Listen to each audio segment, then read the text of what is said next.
Itu saudara-saudara kita yang puasa di luar negeri, katanya dia sampai puasa 22 jam gitu ya, karena apa sih kaitan sama peredaran bumi, peredaran bulan, matahari gitu-gitu ya, perubahan jam. 22 jam puasanya. Tapi sana nggak panas sekali ya, nggak kayak di sini gitu. Ya, pahalanya mungkin dibanyakin juga. Jadi kan segala sesuatu pasti ada keseimbangannya. Benar. Iyas di Demak. Ramadan, Mas Pri, Ramadan katanya bukan hanya ibadah saja, tapi juga kerja sosial. Karena harusnya banyak membantu orang di sekitarnya yang butuh bantuan. Nah, kenapa saya belum bisa ya? Saya cuma puasa aja. Artinya nggak makan, nggak minum, dan nggak melakukan yang membatalin puasa. Tapi belum banyak bantu orang-orang sekitar. Ini saya kurang ngaji atau saya kurang ajar? Ya Allah, iya, kamu itu aku baca bener-bener buntutnya kok begitu. Tapi nggak apa-apa. Ini kurang ngaji pasti, bukan kurang ajar. Oh, bukan. Nggak juga ya? Itu karena ngaji. Kok karena ngaji jadi tahu ini, tapi belum bisa melakukan? Ya, soal tahu dan soal mampu dan soal mau itu kan beda-beda. Oke. Jadi orang yang tahu itu belum tentu mau. Orang yang tahu dan mau belum tentu mampu. Oke, iya. Nah, kita doakan Tias ini lebih karena belum mampu saja. Oke. Ya, karena jadi memang dia udah tahu, udah mau, belum mampu. Iya, karena dia kalau semata-mata tidak mau, walaupun sudah tahu, dia tidak akan segelisah ini. Iya.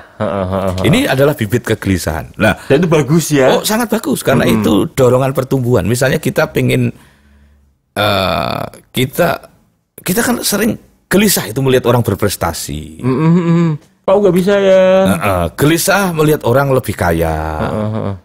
Ada yang kepleset jadi cemburu.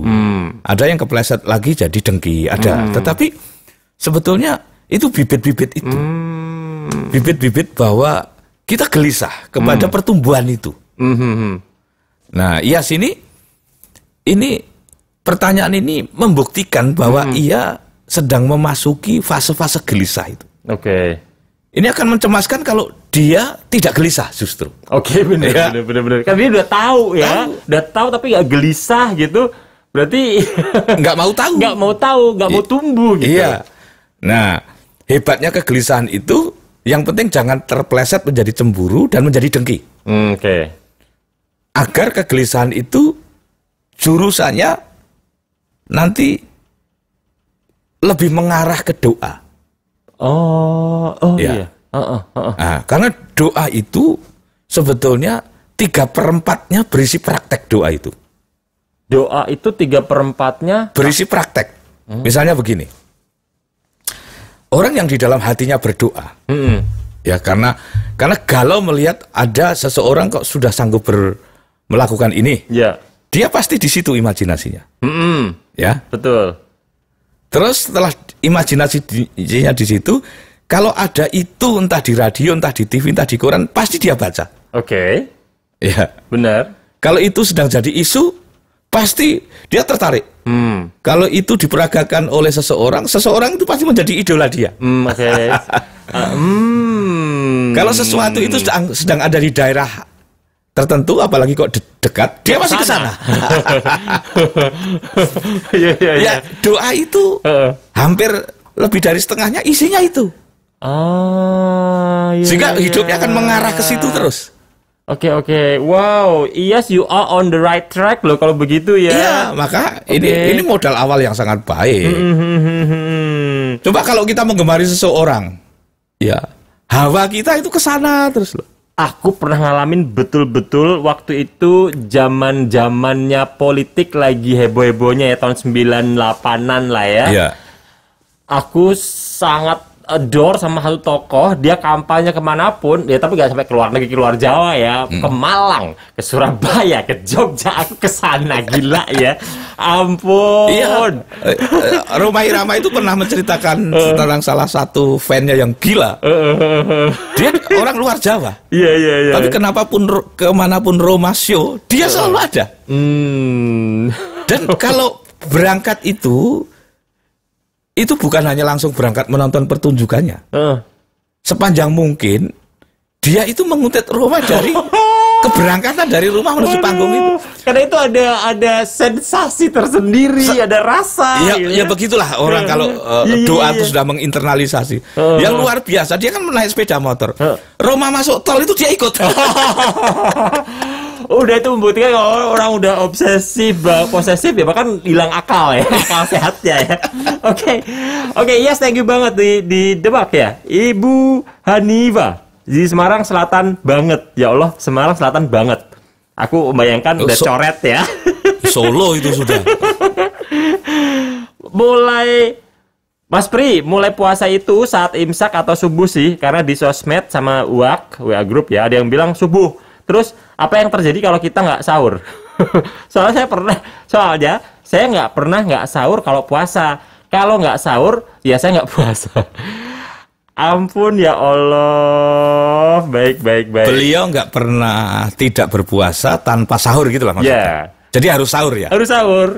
Kalau nggak sahur, nggak puasa. Ya gampang lah. Imsak itu kan penanda kehati-hatian. Yeah. Ya kalau mau hati-hati antara imsak sampai subuh adzan itu sudah hentikan. Sudah itu aja konservatifnya itu. Aku juga segampang itu sebetulnya. Tapi beneran loh, di luar sana itu orang sampai berdebat loh. Iya, tanda mulai itu bukan imsak tapi subuh gitu. Ya, begini, di dalam agama itu juga, apalagi di dalam Islam setahu saya ya, Mas Doni, yang paling tidak bisa dicegah sampai hari ini dan tidak perlu dicegah dan juga tidak mengapa, itu kan khilafiyah. Khilafiyah, berbeda tadi ya. Berbeda mazhab, berbeda keputusan, tapi sama-sama dari datuk-datuk yang mulia. Iya. Sudah, yang penting salah satu ambil, yang penting punya rujukannya. Oke. Iya kan? Tapi yang konservatif Mas Pri bilang itu kan itu dalam tataran praktis gitu loh, ya kan? Maksudnya ya sudah, kalau misalnya di dua titik itu kan, misalnya bangun mepet gitu kan, terus baru mau makan udah imsak gitu kan, imsak gitu, terus ya udah makannya sampai subuh gitu, gak apa-apa gitu kan? Ya jangan senikmat itu. Oh, jangan senikmat itu. Karena banget. Karena yang terpenting dari peribadatan itu kan sebetulnya kepatuhan moralnya toh. Oke. Bukan pemanfaatan untuk selengean kenikmatannya gitu. Iya. Itu ya nggak boleh ya. Walaupun mungkin secara syariat boleh. Iya betul. Ya, tetapi tendensi itu sudah bermasalah gitu. Nah, tetapi begini. Iya.